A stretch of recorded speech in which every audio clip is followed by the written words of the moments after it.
Good morning class. Today I will teach you electric current. In this chapter I will start the definition of electric current. Therefore we will define different types of electric current, current density. Now then I will teach you Ohm's law, the factor on which Ohm's law depends, where the Ohm's law is failed. I will teach you today. Now first, what is electric current?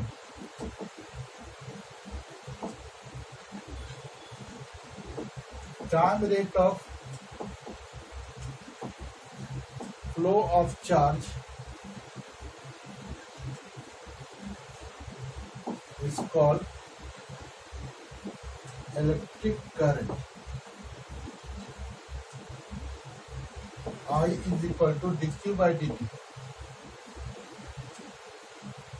or dq is equal to I dt. If I is constant, then dq is equal to I dt, 0 to t, 0 to q.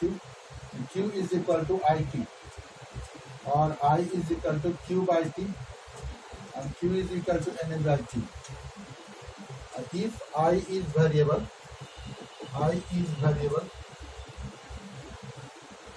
with respect to time, then dq is equal to I dt.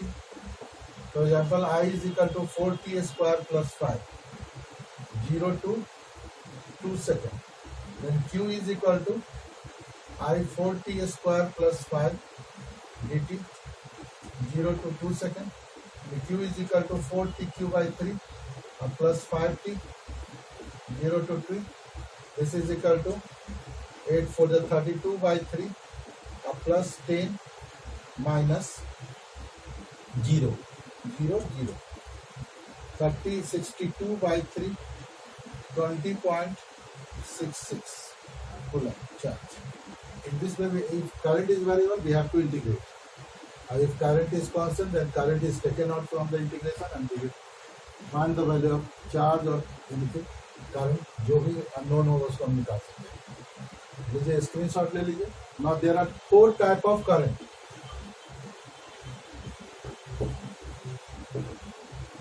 Second है types of current.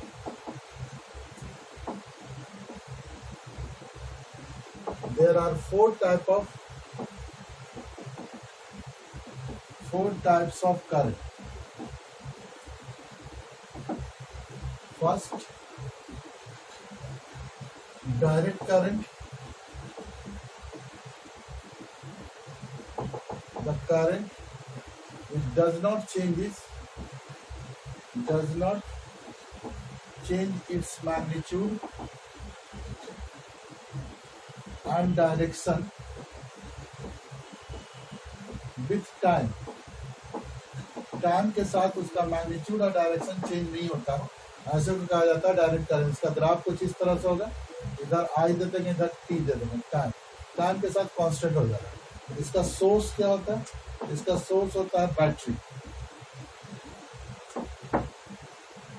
Solar cell, mercury cell, कुछ भी cell हो सकता है. Second, alternating current. The current which changes its magnitude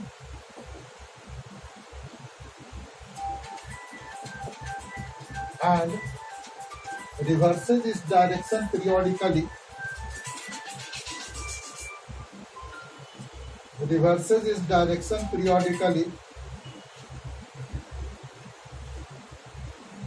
And reverses its direction periodically is called alternating current. जो direction reverse करता है, इसको AC भी कहा जाता है. इसका नाम DC है, इसको AC बोला जाता है. इसका ग्राफ रिवर्सेस डायरेक्शन पीरियोडिकली है, मतलब इसका ग्राफ कुछ इस तरह का आएगा. 0, pi by 2, pi, 3 pi by 2 and 2 pi T के साथ. आई का, इसका इक्वेशन होता है I is equal to I zero sine omega T और I is equal to I zero cos omega T, कुछ भी हो सकता है। इसका सोर्स है जनरेटर, जनरेटर। सेकंड है, थर्ड है ट्रांसिएंट करंट।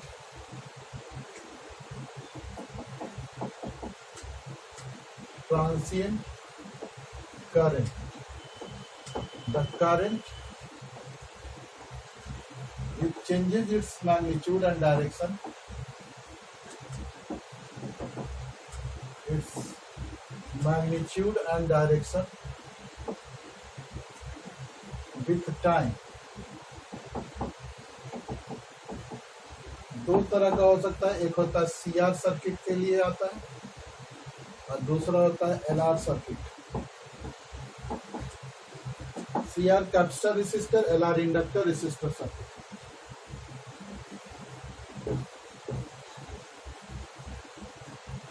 सीआर सर्किट में कैपेसिटर को चार्ज किया जाता है तो चार्जिंग के समय Q is equal to Q01 minus e to the power minus t by CR, where CR is the time constant। Time constant charging के समय ये होता है, और डिस्चार्जिंग के समय होगा Q is equal to Q0 e to the power minus t by CR। ये डिस्चार्जिंग का इक्वेशन है। अगर हम दोनों में करंट डिफरेंशिएट करें तो dq by dt is equal to होगा Q0 by CR e to the power minus t by CR, that is I बराबर Q0 by CR e to the power minus t by CR। ये current का हुआ charging के समय, और discharging के समय dq by dt is equal to minus Q0 by CR e to the power minus t by CR, यानी I is equal to minus Q0 by CR e to the power minus T by C R. और तो अगर इसका graph खींचे तो charging का कुछ graph ऐसा आएगा और डिस्चार्जिंग में करंट का ग्राफ ये। चार्जिंग में करंट घटेगा थ्रू द कैपेसिटर और डिस्चार्जिंग में करंट बढ़ेगा through the capacitor. Through the capacitor current will increase.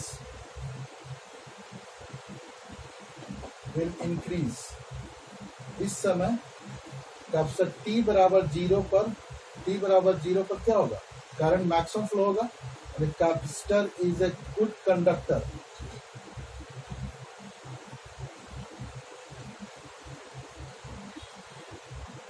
t बराबर t सेकेंड में अगर हम चलें तो I बराबर हो जाएगा dq by Q0 by CR e to the power minus t by CR। t बराबर इंफिनिटी में I is equal to 0। Capacitor has provide infinite resistance, will provide infinite resistance. Capacitor infinite resistance करेगा। ये charging का है graph ऊपर वाला, और ये डिस्चार्जिंग का ग्राफ है, डिस्चार्जिंग नीचे वाला। इसका स्क्रीनशॉट लीजिए। आगे भी सीआर सर्किट हम पढ़ाएंगे, इंडक्टर चैप्टर पढ़ाएंगे तो एलआर सर्किट पढ़ाएंगे। एसी का नहीं, डीसी का एलआर सर्किट है, ये भी डीसी का सीआर सर्किट है। ओके, एलआर सर्किट में क्या होता है, इसमें आई डायरेक्ट निकलता है। I is equal to I0 e to the power 1 minus e to the power minus t by CR। Growth के लिए t by L by R, where L by R is time constant होता है। ये growth के लिए हुआ, current बढ़ेगा तो। और I is equal to I0 e to the power minus t by TR by L। ये हो गया डीके के लिए। तो अगर दोनों का ग्राफ खींचा जाए तो इसका ग्राफ कुछ इस तरह से जाएगा, I0 हो गया, ग्रोथ हुआ। और डिके के केस में इस तरह ग्राफ आएगा, I0 से घटते हुए नीचे क्यों जा रहा है, टाइम है ये, इधर भी टाइम है। तो इसका एलआर सर्किट में जैसे कैपेसिटर में इलेक्ट्रोस्टैटिक एनर्जी स्टोर होता है, इसमें इंडक्टर में इंडक्टर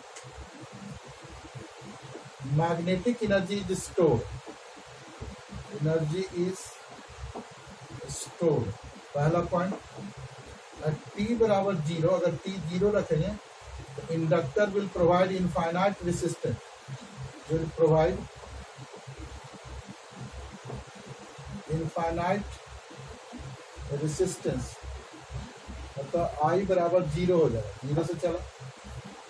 अगर t बराबर t लेंगे तो I बराबर I0 1 minus E to the power minus TR by L होगा। और ई तीसरा अगर होगा, चौथा अगर हम चलते हैं, t बराबर इंफिनिटी होगा तो inductor will behave as perfect conductor, behave as perfect conductor.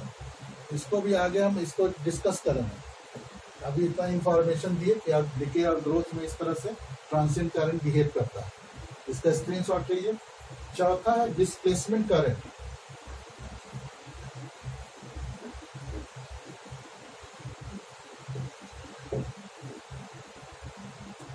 Displacement current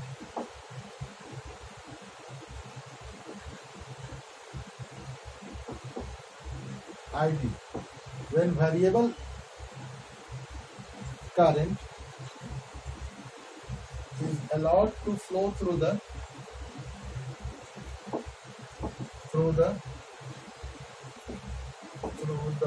plate of capacitor,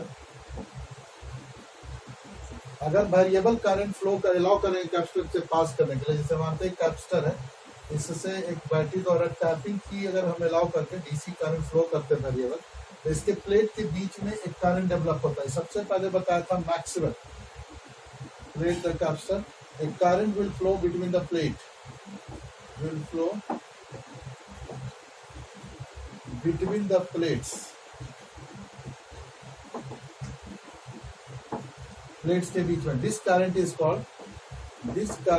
called displacement current, ID, इसको डिस्प्लेसमेंट करंट कहा जाता है। ID is directly proportional to d phi E by dt, time rate of change of electric flux. Displacement current is directly proportional to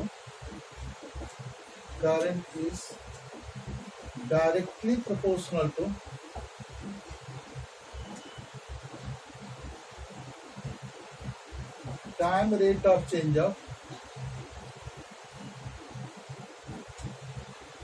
electric flux, directly proportional to time rate of change of electric flux. और electric flux का directly proportional होता है तो ID is equal to होगा epsilon naught d phi E by dt। ये displacement current का formula होगा। ये अगले चैप्टर इलेक्ट्रोमैग्नेटिक वेव में वेव के रूप में रहता है, इसलिए इलेक्ट्रोमैग्नेटिक वेव चैप्टर में इसको हम पढ़ाएंगे। ये 4 तरह का करंट होता है, इसका स्क्रीनशॉट लीजिए। इसके बाद है current density, current flowing through the conductor,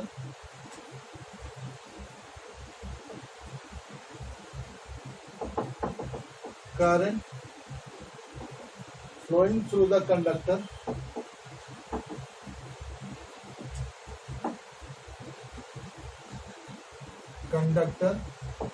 per unit area of cross section is called current density. It is denoted by J. J पर डिपेंड कर, J से डिनोट किया था, J is equal to I by A. More will be the area of cross section.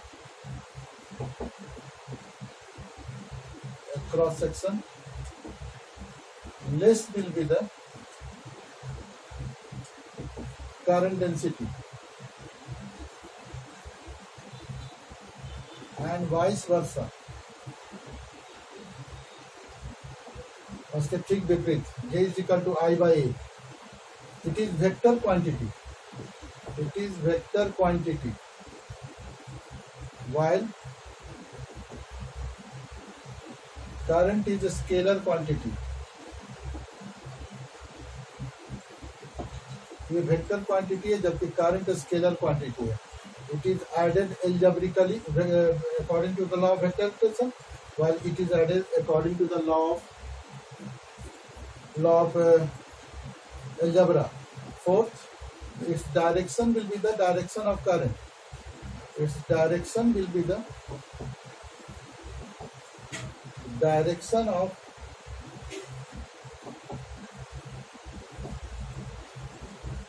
current. Current density also depends on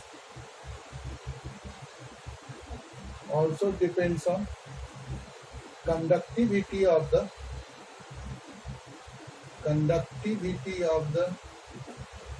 material. ये इतना चीज पर depend जानना है इसके बारे में, करंट डेंसिटी के बारे में. इसका स्क्रीनशॉट लीजिए.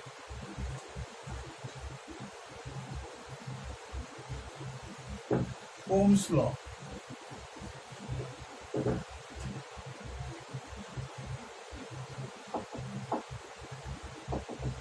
At constant temperature,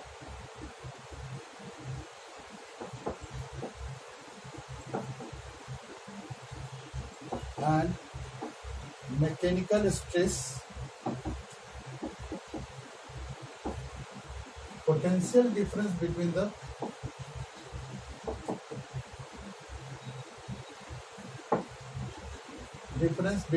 ends of the conductor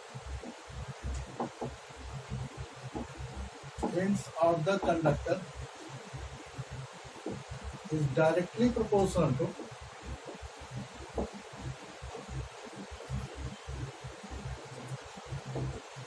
potential difference between the ends of the conductor is directly proportional to current flowing through it.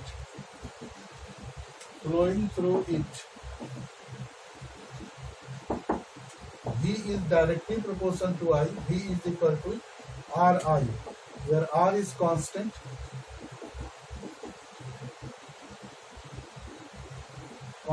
Called resistance. It is inherent property of the conductor.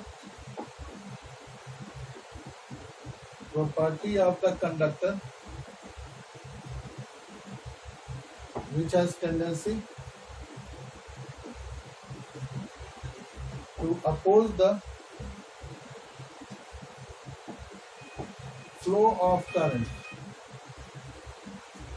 So R is constant, called resistance. It is inherent property of the conductor which has tendency to oppose the flow of current. Or electron, SI unit, ohm, denoted by omega. It depends on following factors. पहला depend करता क्या क्या पर है? Length, area of cross section,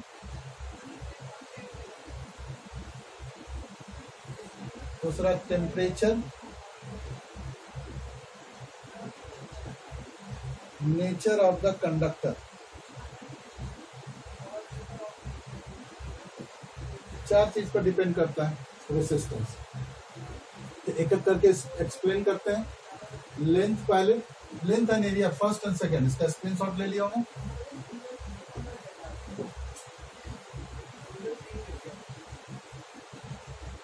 consider there be conductor of length L, area A.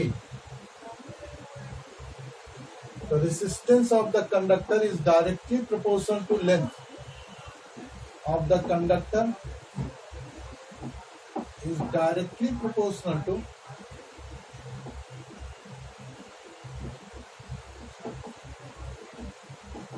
to length. resistance of the conductor is inversely proportional to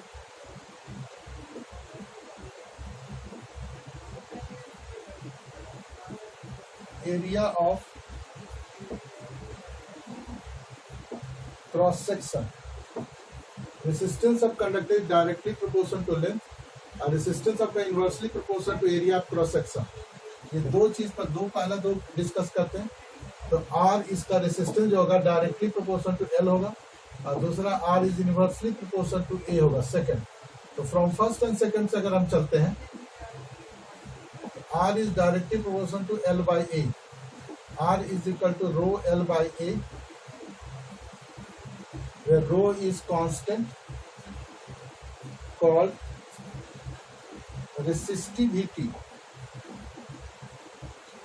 or specific resistance. SI unit ohm meter. Reciprocal of resistivity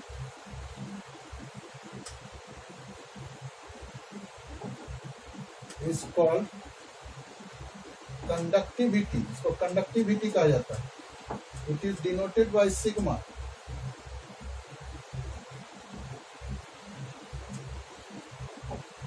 Sigma is equal to 1 by rho. So inverse ohm inverse meter inverse.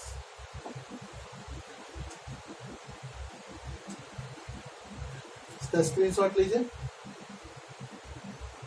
इसमें resistivity एक बहुत ही important factor है. इसका अगर किसी body का resistivity ज्यादा होता है तो ज्यादा होने का मतलब है कि ज्यादा से ज्यादा हीट एनर्जी को एब्जॉर्ब करेगा, अपने आप को रोके रखेगा, होल्ड करेगा. वो एब्जॉर्ब करने से मतलब यहाँ पर होल्ड करने से मतलब है. जैसे हम करंट फ्लो करेंगे किसी कंडक्टर में तो हीट एनर्जी डेवलप होगा. अब जिसका रेसिस्टिविटी ज्यादा है उस हीट एनर्जी को अपने आप में रोक के रखेगा. तो ज्यादा स्टोर करते जाकर एक बार ब्रस्ट हो जाएगा.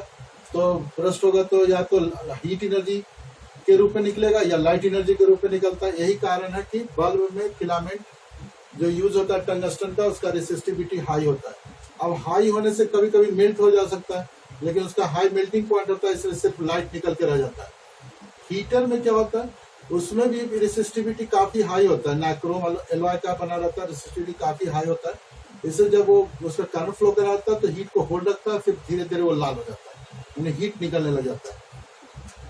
और लेकिन एलॉय में क्या होता है, जनरली जो फ्यूज रहता है उसकी भी रेसिस्टिविटी काफी हाई होती है, लेकिन मेल्टिंग पॉइंट लो होती है. तो जैसे ही करंट फ्लो क्या होता है, ज्यादा करंट फ्लो होता है तो उसमें हीट एनर्जी होता है, होल्ड करने के कारण ज्यादा गर्म हो जाता है और तुरंत मेल्ट कर जाता है क्योंकि मेल्टिंग पॉइंट लो होता है. लेकिन अगर लो मेल्टिंग होता तो आसानी से करंट फ्लो हो जाता है. जैसे किसी भी वायर में जैसे करंट फ्लो करते हैं तो कनेक्टिंग वायर जनरली कॉपर या एल्युमिनियम का बना रहता है. वायर हो सकता है तो उसका लो रेसिस्टिविटी होता है, वो हीट को होल्ड नहीं करता. हीट जैसे ही डेवलप होता है करंट फ्लो होने से रेसिस्टेंस से जो हीट डेवलप होता है वो तुरंत बाहर सराउंडिंग में फेंक देता है, जिसके कारण उसमें आग गर्म नहीं होता और आग नहीं लगता है. इसलिए लो रेसिस्टिविटी का वैल्यू काफी मायने रखता है रियल लाइफ में. इसको लिखते हैं, इसका स्क्रीनशॉट लीजिए.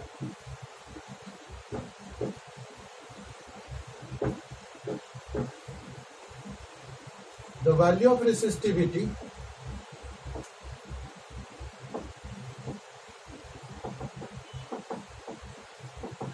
has great application in real life.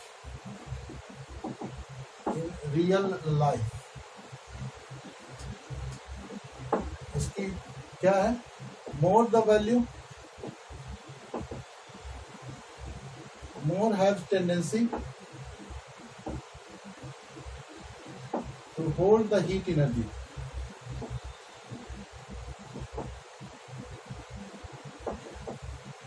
Less the value,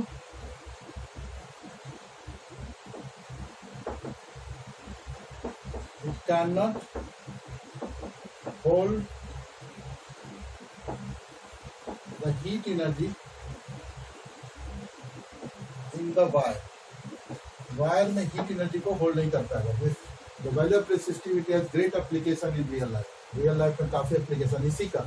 इसी कारण कनेक्टिंग वायर कॉपर का बना रहता है, इसके कारण फिलामेंट, बल्ब का फिलामेंट टंगस्टन का बना रहता है, या नाइक्रोम का हीटर बनाया जाता है, या एलॉय बनाया जाता है जिसका रेसिस्टिविटी काफी हाई होता है।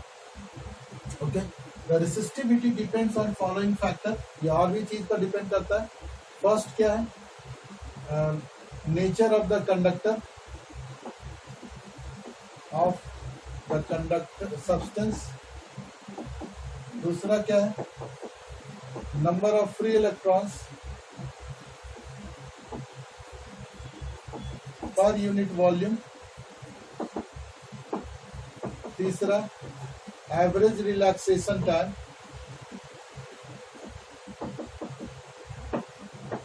चौथा, temperature.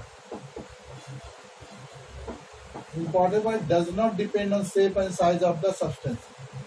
Does not depend on shape and size of the substance. Substance के शेप एंड साइज पर डिपेंड नहीं करता।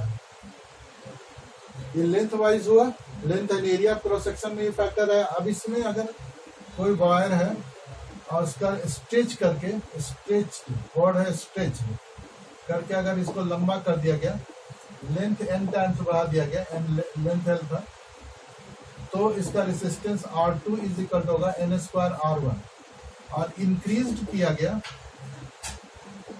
R2 is equal to n R1, cut किया गया R2 is equal to R1 by n, compressed किया गया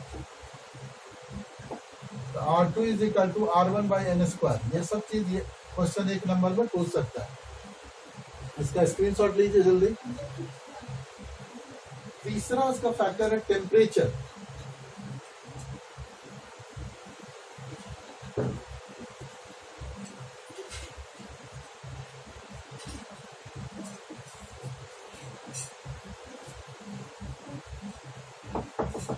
temperature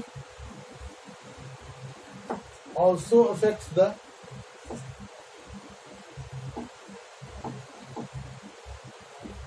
resistivity of the substance.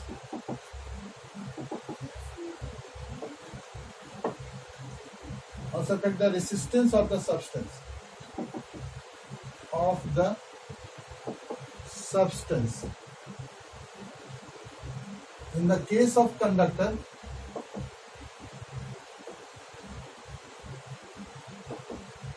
RT is equal to R0 into 1 plus alpha T2 minus T1। इसका graph कुछ ऐसा होगा, resistance है, temperature है, इस तरह से बढ़ेगा, R0 है। इन the case of alloy, RT is equal to R0 into 1 plus alpha T2 minus T1। इसका graph, the value of alpha is very small, alpha is very very small, very small, इसलिए इसका graph कुछ ऐसा रहता है, R0, R temperature. This is the reason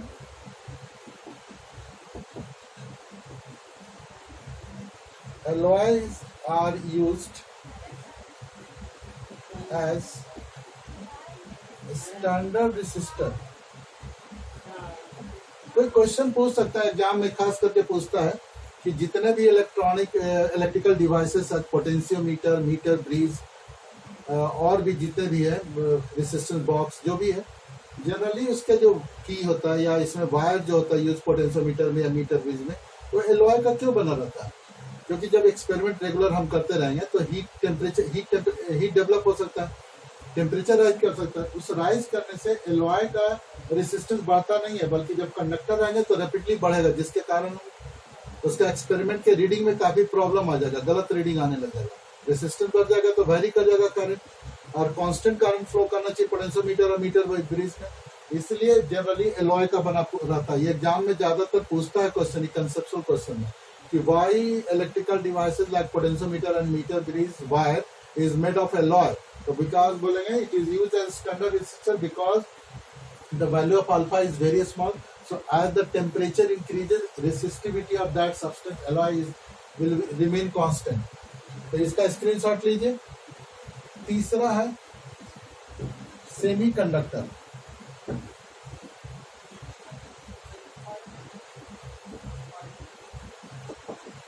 semiconductor RT is equal to R0, 1 plus alpha, 1 minus alpha, T2 minus T1. As the temperature increases, temperature of semiconductor increases,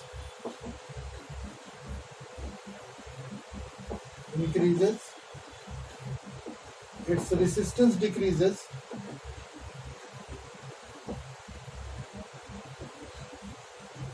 this increases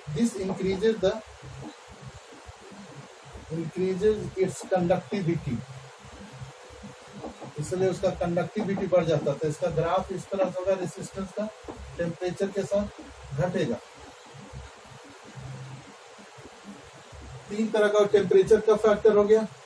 पहला था length, area plus, तीसरा था nature of the conductor पर भी depend करता है. Different conductor of different number of free electrons और different number of resistance.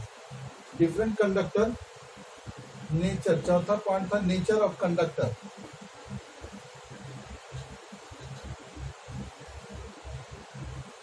Different conductor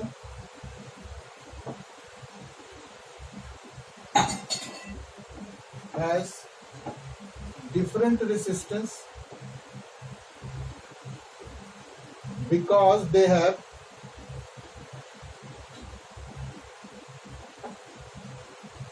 different number of free electrons, क्योंकि उनके different number of free electrons होते हैं. This is the reason silver is best conductor. Thereafter copper, aluminum, tungsten, iron, nickel, zinc, Pb, Sn, etc. अलग अलग का अलग number of free electron होता है. So they different number of different resistance. अब ये चारों फैक्टर जितना पर length, area plus section, temperature और नेचर पर डिपेंड कर गया. अब मेन इसका है कि कहाँ ओम्स लॉ फेल हो जाता है. कहाँ पर ओम्स लॉ फेल हो जाता है. तो failure of Ohm's law.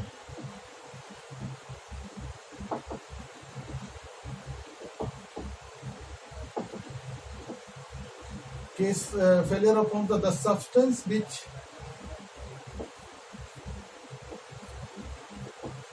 does not obey Ohm's law, जो Ohm's law को फॉलो नहीं करता, are called non-ohmic. Surprisingly, non-ohmic are conductor. जितना भी कंडक्टर है वो non-ohmic है.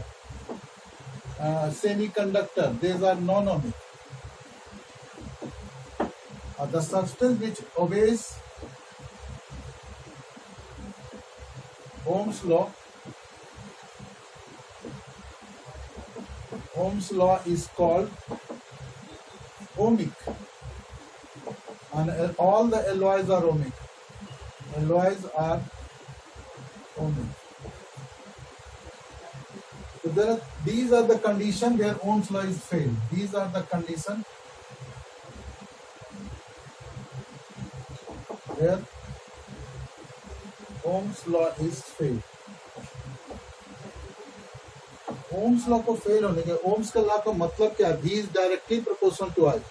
अगर V में कोई प्रॉब्लम हो जाए, I में कोई प्रॉब्लम हो जाए, तभी हम समझ सकते हैं कि Ohm's law फेल हो गया.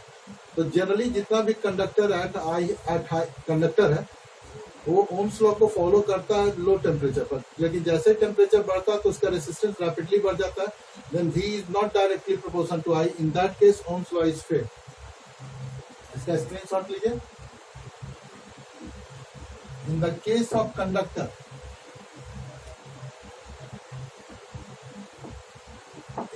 case of conductor,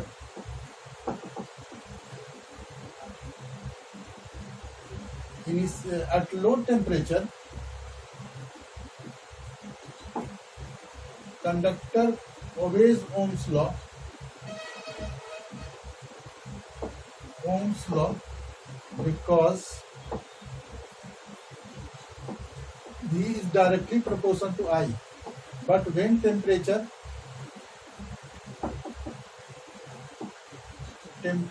increases, its resistance increases rapidly. So Ohm's law, V is not directly proportional to I, and Ohm's law is filled. इस तरह समझ सकते हैं, इधर I है, इधर V है, तो जैसे सिर्फ डायरेक्टली प्रोपोर्शनल हुआ, और जब ज्यादा होने लगा तो थोड़ा सा तिरछा हो गया, बड़ा सीधा ना जाकर तिरछा हो गया, तो ओम्स लॉ फेल हो गया। शुरू में वो किया, इसके बाद ये फेल हो गया। इन द केस ऑफ डायोड,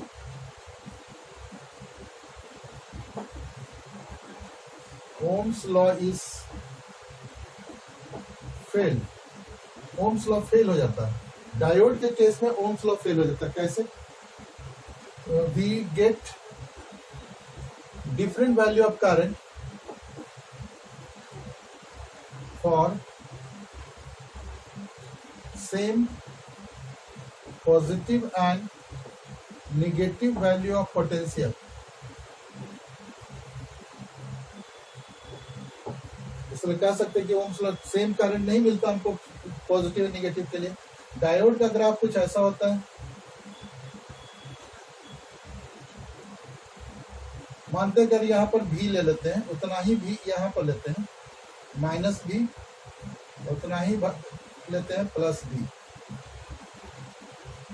तो माइनस भी या प्लस भी लिए, तो देखें कि प्लस भी में करंट मिला I1 और माइनस भी में करंट मिला I2, तो I1 is very greater than I2, so ohms law is fail. इस तरह से ओम्स लॉ फेल हो जाता है। तीसरा है कि दूसरा केस था, इन द केस ऑफ डायोड था ये। इन द केस ऑफ, इसका स्क्रीनशॉट लीजिए। In the case of some semiconductors like gallium phosphide,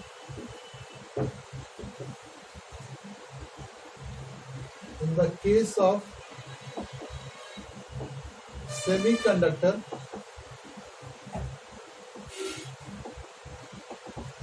some semiconductor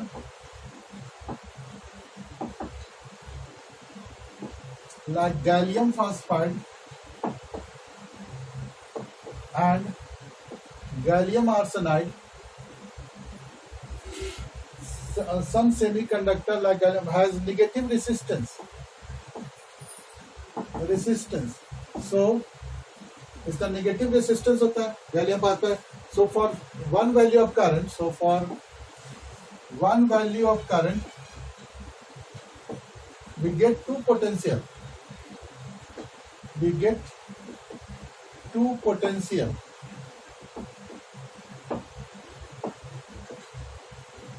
so Ohm's law is failed.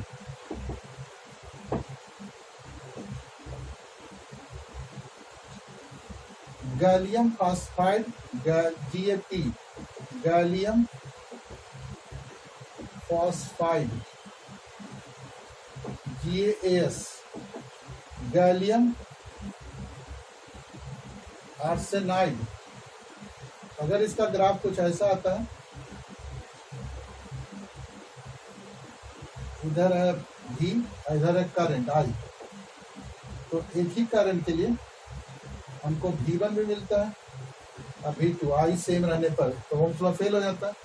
OA BC, OA is linear, AB is curved, BC has negative resistance। इसी negative resistance के कारण Ohm's law fail हो जाता है। तो next class में हम, next lecture में हम सीरीज एंड पैरेलल पर एप्लीकेशन बताएंगे। ऐसे तो इस बोर्ड ने हटा दिया, लेकिन कंपटीशन में तो हटाएगा नहीं, इसलिए हम सीरीज पैरेलल पर बताएंगे और ईएमएफ बताएंगे और पावर बताएंगे। यानी अगले क्लास में करंट, इलेक्ट्रिसिटी और ड्रिफ्ट स्पीड बताएंगे। स्पेशली ड्रिफ्ट स्पीड पर जोर देना, क्योंकि वो बोर्ड के लिए बहुत इंपॉर्टेंट है। इसका स्क्रीनशॉट लीजिए